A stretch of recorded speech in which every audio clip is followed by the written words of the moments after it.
Halo semuanya, nama saya Calvin dan saya akan memberikan penjelasan mengenai perjanjian Rom-Royen oleh Darren Nathaniel dan Calvin.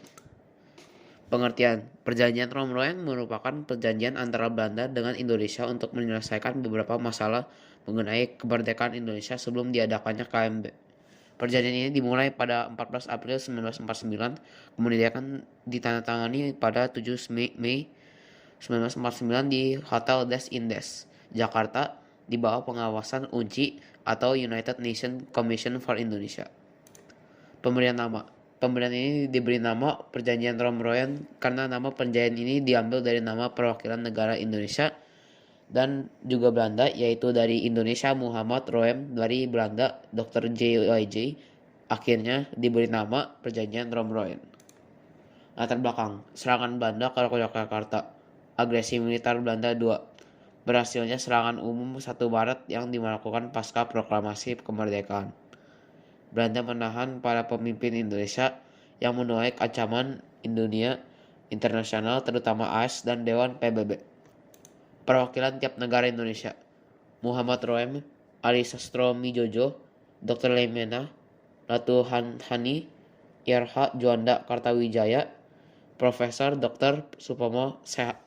Perwakilan tiap negara Belanda: Dr. J. Herman van Royen, Dr. P.J. Coens, Van Hoogstrandenden, Blom, Jacob, Dr. Van, Dr. Gede. Di awal pertemuan, perundingan mengalami berjalan buntu. Hal ini karena kedua belah pihak bersikukuh dengan kemauan masing-masing. Kemudian menghadirkan Muhammad Hatta sebagai pihak penengah buat pertemuan berikutnya dan Sri Sultan Hamengkubuwono untuk menegaskan posisi Yogyakarta. Pada 7 Mei 1949, kedua delegasi sepakat mengeluarkan pernyataan dari masing-masing pihak yang kemudian ditetapkan sebagai isi dari Perjanjian Rom-Royen. Hasil Perjanjian Rom-Royen: Indonesia menghentikan perang gerilya. Pemerintah Rakyat Indonesia akan menghadiri KMB. Belanda menyetujui pengembalian pemerintah rakyat Indonesia ke Yogyakarta. Angkatan bersenjata Belanda akan menghentikan semua operasi militer dan membebaskan semua tahanan perang dan politik. Belanda menyetujui rakyat Indonesia sebagai dari negara Indonesia Serikat. Kedaulatan akan diserahkan kepada Indonesia secara utuh tanpa syarat. Belanda dan Indonesia akan mendirikan persekutuan dengan dasar sukarela dan persamaan hak. Belanda memberikan semua hak, kekuasaan, dan kewajiban kepada Indonesia.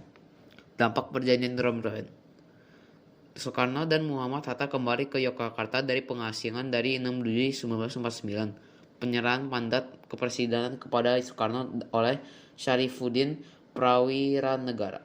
Gencatan senjata antara Belanda dan Indonesia dilaksanakan KMB di Den Haag, Belanda. Pengertian Renville, What, When, and Where. Pada 8 Desember 1947, dilaksanakan perundingan antara Indonesia dan Belanda di atas kapal Renville, kapal pengangkut Angkatan Laut Amerika yang berlabuh di Pelabuhan Tanjung Priok, Jakarta.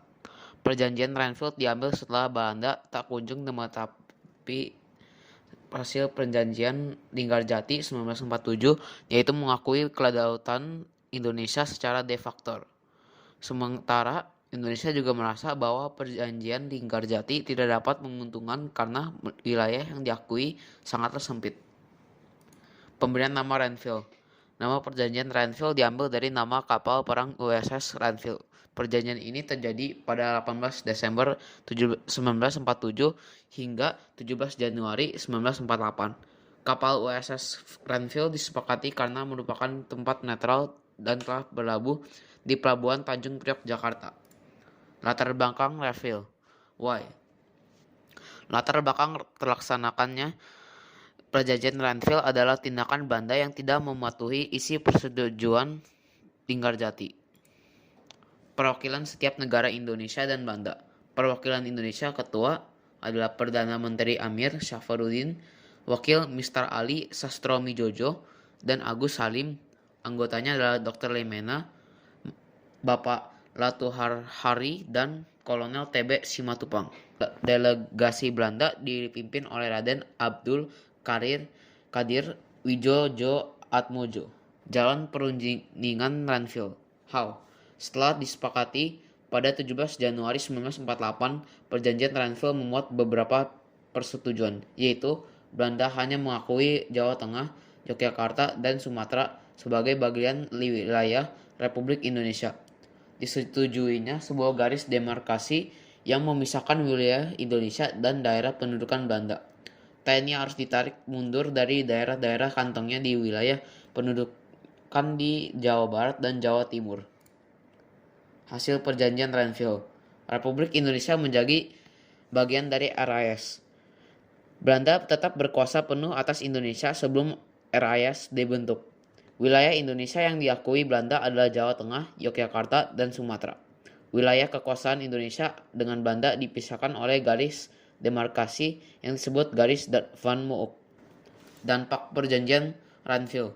Dampak Perjanjian Renville bagi Indonesia sangat merugikan, sebab wilayah Indonesia menjadi semakin sempit, sedangkan Belanda menguasai wilayah-wilayah hasil pangan dan sumber daya alam. Selain itu, Indonesia juga jadi terkenal blokade ekonomi yang diterapkan Belanda. Terima kasih, ini semuanya dari saya dan Darren Nathanael.